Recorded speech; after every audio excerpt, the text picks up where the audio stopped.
এই কোরআনের স্বাদ যে মুমিন চেখেছে, এই কোরআনের স্বাদ যে মুমিন চেখেছে, এই দুনিয়ায় যেন আবে কৌসার পিয়েছে।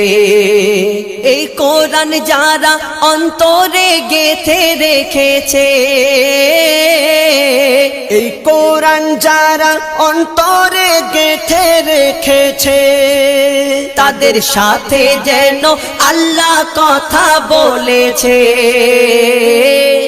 104 কিতাব নাজিল হয়েছে, শ্রেষ্ঠ কিতাব শ্রেষ্ঠ নবী পেয়েছে।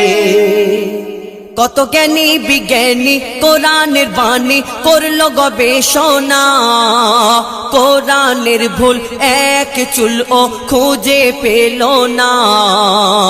যদি কোনো ইনসান